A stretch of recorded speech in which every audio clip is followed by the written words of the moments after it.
This is Karl Moore talking management for the Globe Mail. Today I'm delighted to speak to Michael Useem from the Wharton School. So Mike, we see catastrophic events like the earthquake in Japan comes along and absolutely rattles the world. You've been thinking about how should executive teams, how should organizations deal with that. What are some of the things you've come up with? Maybe above all after 9/11 and then Katrina, among the more than 100 companies in the U.S. of the largest 500 by market value that we've spent time with on this project, a large number now have become, let's call it, preemptive. Mike, can you give us an example of this?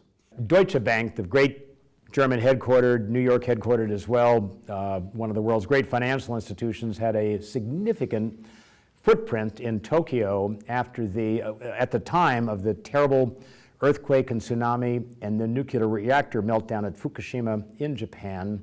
And Deutsche Bank, having given quite a bit of thought in advance to what would happen if the unthinkable did happen, put into play a system that was already there in which a one-person chief risk officer devoting all of his time to thinking about what was happening, but consulting with the management board, in active dialogue with the people in Tokyo, was able to work through the following pair of problems, critical for catastrophic risk management. Tactically, you've got to be really smart. Do you have an evacuation plan of those 1,200 people in Tokyo in case there's radiation drifting from Fukushima into Tokyo?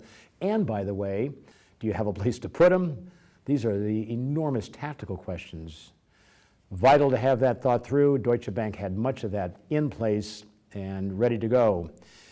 Strategically, though, here was an equally important issue.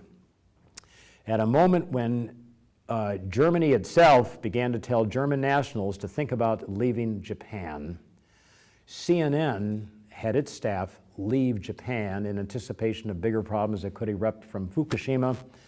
Needed to be out of there before those problems got too big. Otherwise, you're going to be evacuating with 20 million people. Not easy to get out at that point.